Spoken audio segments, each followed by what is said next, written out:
Hello मित्रों, तो आज हम देखेंगे कक्षा 10वीं के विज्ञान के अध्याय 5 के सभी महत्वपूर्ण प्रश्नों को, जो कि आने वाले 2024 में वार्षिक एग्जाम के लिए अति महत्वपूर्ण है। तो आइए मित्रों देखेंगे चैप्टर 5 के सभी महत्वपूर्ण प्रश्न, जो कि अध्याय का नाम है आधुनिक आवर्त सारणी।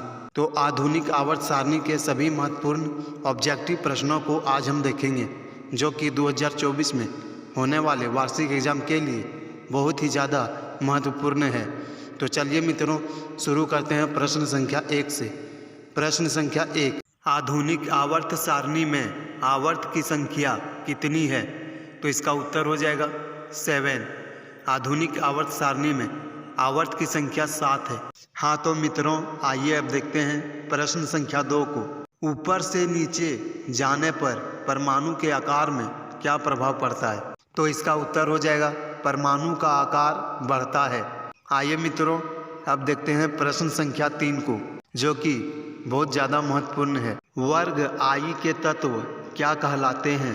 तो इसका उत्तर हो जाएगा क्षार। आई वर्ग में जितने भी तत्व हैं सभी क्षार तत्व हैं।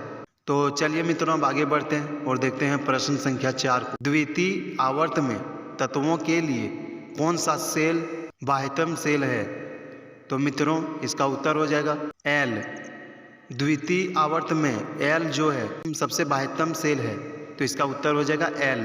प्रश्न संख्या 5, 1 पिकोमीटर बराबर कितना होता है? तो मित्रों इसका उत्तर हो जाएगा 10 का पावर -12 मीटर। प्रश्न संख्या 6, आवर्त सारणी में कितने वर्ग है? तो विद्यार्थियों हम सभी जानते ही हैं कि आवर्त सारणी में कुल 18 वर्ग है, जिसमें से 118 तत्व शामिल हैं, तो इसका उत्तर हो जाएगा 18। आइए अब देखते हैं प्रश्न संख्या 7 को। आधुनिक आवर्त सारणी में तत्वों के वर्गीकरण के आधार क्या माना गया है? तो इसका उत्तर हो जाएगा परमाणु संख्या। तत्वों के वर्गीकरण के आधार को परमाणु संख्या माना गया है। आइए अब देखते हैं प्रश्न संख्या 8 को। आवर्त सारणी के कौन से तत्व शून्य समूह के हैं? इसका उत्तर हो जाएगा हीलियम। आवर्त सारणी के शून्य समूह के जो तत्व हैं उसे हीलियम कहा जाता है। आइए अब देखते हैं प्रश्न संख्या 9 को। किसे अक्रिय तत्व कहा जाता है? तो मित्रों इसका उत्तर हो जाएगा हीलियम। हीलियम को अक्रिय गैस कहा जाता है। यह जो प्रश्न है 9 नंबर का, यह बहुत ही ज़्यादा इम्पोर्टेंट क्वेश्चन है, तो इसको मार्क कर लीजिए और अच्छी तरह से याद कर लीजिएगा। आगे बढ़ते हैं और देखते हैं प्रश्न संख्या 10 को। आधुनिक आवर्त सारणी के वर्ग 2 के तत्व क्या कहलाते हैं?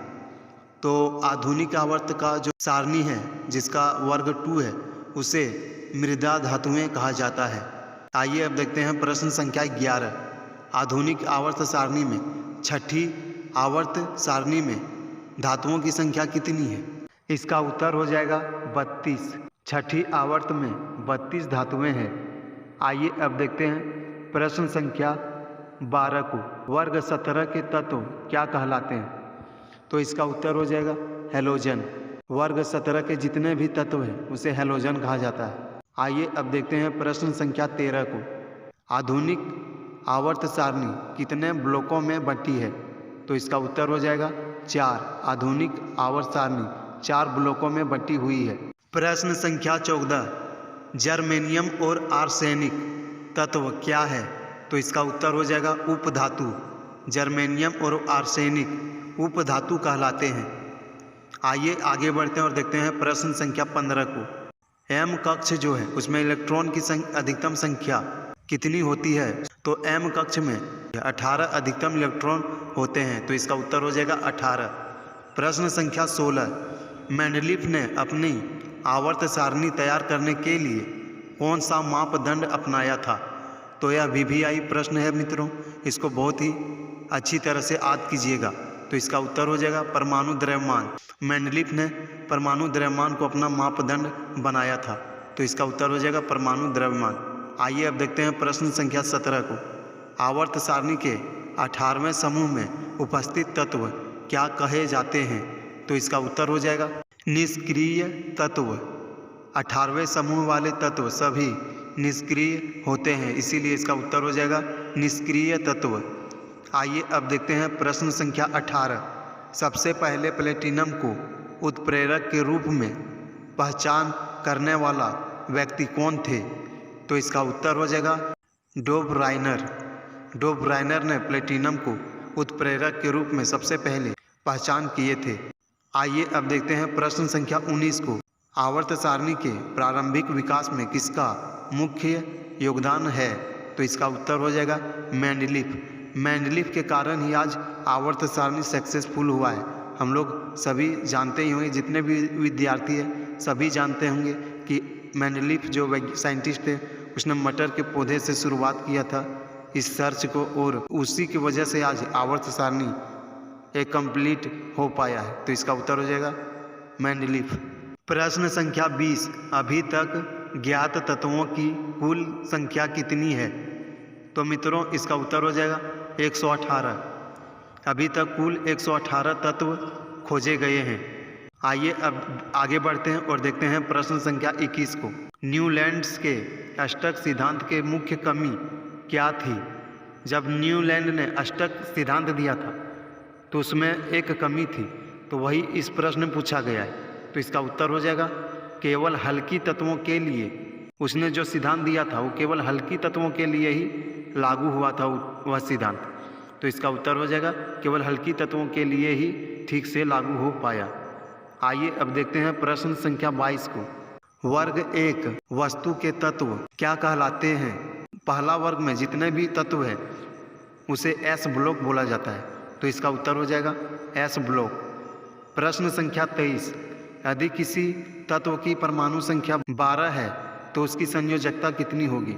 तो इसका उत्तर हो जाएगा 2, क्योंकि हम लोग सभी जानते ही हैं कि जब संयोजकता किसी तत्व का निकालना पड़ता है तो उसका परमाणु संख्या पहले ज्ञात करते हैं। यदि किसी तत्व का परमाणु संख्या 12 है तो हम लोग सभी जानते हैं कि फर्स्ट कक्ष में 2 इलेक्ट्रॉन रहता है, उसके बाद 8 रहता है और इसी तरह 8 ही 8 करके आगे बढ़ता जाता है। तो यदि किसी तत्व का परमाणु संख्या 12 है तो फर्स्ट कक्षा में 2 रहेगा, उसके बाद 8 रहेगा और जो बच जाएगा सो लास्ट कक्षा में रहेगा, जो कि 2 बच जाएगा। तो इसका उत्तर हो जाएगा 2। प्रश्न संख्या 24। क्लोरीन के परमाणु की बाह्यतम कक्षा में इलेक्ट्रॉनों की संख्या कितनी होती है? इसका उत्तर हो जाएगा 7। क्लोरीन की जो सबसे बाहरी कक्ष है उसमें परमाणु की संख्या 7 होती है। आइए अब देखते हैं प्रश्न संख्या 25 को। पोटेशियम की परमाणु संख्या कितनी होती है? तो इसका उत्तर हो जाएगा 19। पोटेशियम की परमाणु संख्या 19 होती है। आइए अब देखते हैं प्रश्न संख्या 26 को। प्रश्न संख्या 26। सोडियम की परमाणु संख्या कितनी होती है? तो मित्रों इसका उत्तर हो जाएगा 11। सोडियम की परमाणु संख्या 11 होती है। आइए अब देखते हैं अंतिम प्रश्न, जो कि मैंने यह प्रश्न लिया है, सबसे भारी तत्व कौन सी है? अच्छा क्वेश्चन है मित्रों, यह अच्छी तरह से याद कीजिएगा। सबसे भारी तत्व यूरेनियम को बोला जाता है और यह प्रश्न आने का भी संभावना है, तो इसका उत्तर हो जाएगा यूरेनियम। हाँ तो मित्रों, समय को ज़्यादा व्यर्थ ना करते हुए यह वीडियो मैं यहीं पर समाप्त कर रहा हूँ। यदि मेरा वीडियो पसंद आया, प्रश्न आप लोगों को अच्छा लगा तो वीडियो को लाइक कर दीजिएगा और चैनल को सब्सक्राइब जरूर कर दीजिएगा। धन्यवाद मित्रों।